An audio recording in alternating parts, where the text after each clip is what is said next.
Buenas tardes, profesor Darío Fernando y compañeros. Soy Francilena Martínez Carrera, estudiante de la Universidad de Asturias.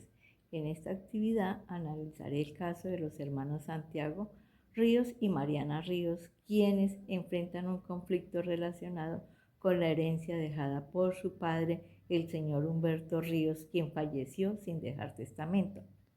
A partir de este caso explicaré cuál es el tipo de proceso aplicable, qué procedimiento debe seguir Santiago para lograr el cumplimiento de una decisión judicial, si es viable la acción preventiva que pretende iniciar Mariana y cuáles son las diferencias entre los procesos preventivos, declarativos, ejecutivos y liquidarios. Para desarrollar este análisis tendré en cuenta las normas del Código General del Proceso y los conceptos estudiados en la unidad 3 del Derecho Procesal General. En primer lugar, el proceso aplicable al caso es un proceso de sucesión intestada que pertenece al régimen de los procesos liquidarios. Esto se debe a que el señor Humberto Ríos falleció sin dejar testamento y dejó una propiedad que debe ser organizada y distribuida entre las personas que tengan derecho a heredar. Por esta razón, Santiago no debe solicitar únicamente la venta de la casa y la división del dinero.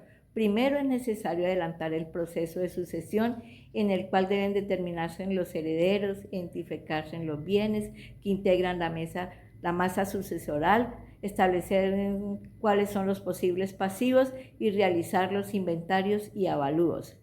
Después de cumplir estas etapas, se podrá avanzar hacia la partición y adjudicación de los bienes conforme a los derechos que correspondan a cada heredero. En este caso, Santiago busca que se reconozca su calidad de heredero y que representen sus derechos dentro de la sucesión. El artículo 487 del Código General del Proceso regula las disposiciones generales aplicables a los procesos de sucesión. Por lo tanto, el proceso principal en el caso de los hermanos Ríos es un proceso de sucesión intestada que corresponde a los procesos liquidatorios. No sería correcto iniciar inicialmente un proceso ejecutivo, porque en esta etapa todavía no se busca cobrar una obligación clara, expresa y exigible, sino establecer y liquidar los derechos que surgen de la herencia. En segundo lugar, si dentro del proceso de sucesión se profiere una decisión judicial y Mariana no cumple voluntariamente lo ordenado, Santiago podrá solicitar la ejecución de dicha providencia. El artículo 305 del Código General del Proceso establece que las providencias judiciales pueden ser ejecutadas ante el máximo juez que las profirió conforme a las reglas establecidas en el Código. Además, el artículo 422 del Código General del Proceso establece que pueden demandarse ejecutivamente las obligaciones claras, expresas y exigibles que consten, entre otros documentos, en una providencia judicial. Por ejemplo, si la decisión judicial establece que debe pagarse una suma de dinero, entregarse un bien o cumplirse una obligación determinada, Santiago podrá solicitar el cumplimiento forzado de la decisión. En esta etapa ya no se busca discutir nuevamente quién tiene derecho a la herencia. El derecho ya fue reconocido en la decisión judicial. Lo que se busca es una decisión que cumpla efectivamente. Por esta razón, la ejecución permite que una decisión judicial no se quede solamente escrita, sino que pueda producir efectos reales. En tercer lugar, es necesario analizar la situación de Mariana. Mariana desea evitar que la casa sea vendida porque es la vivienda de su familia y considera que debería conservarse hasta que sus hijos terminen el colegio. En mi opinión, una medida preventiva podría ser viable si Mariana demuestra la existencia de un riesgo concreto que justifique una protección provincial. Sin embargo, el hecho de que la casa sea su vivienda familiar no significa automáticamente que pueda impedir indefinidamente que Santiago ejerza sus derechos como heredero. Las medidas preventivas tienen una finalidad provisional y buscan proteger un derecho o evitar que se produzca un daño mientras se resuelve una situación jurídica. Por lo tanto, Mariana podría solicitar una medida de protección si cumple los requisitos legales y demuestra que existe una situación real que requiere la intervención del juez.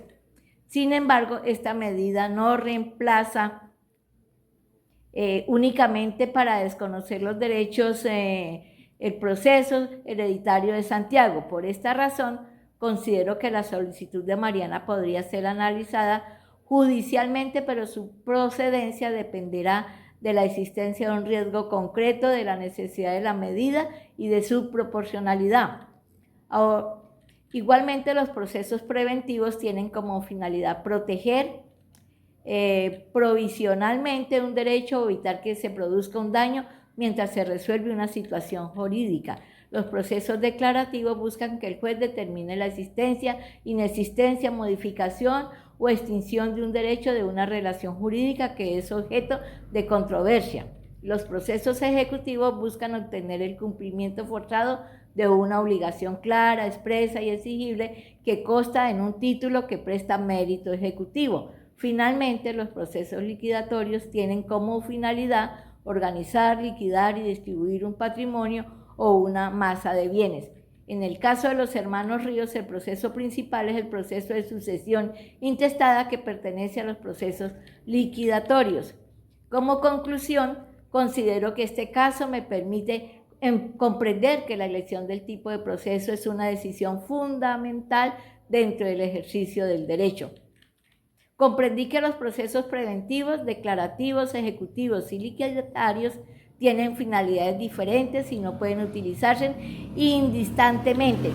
Como líder de la acción comunal, este conocimiento es muy importante porque las personas presentan sus problemas con un lenguaje común y corriente. El abogado pues los debemos escuchar, analizar el problema jurídicamente y determinar cuál es el mecanismo procesal adecuado.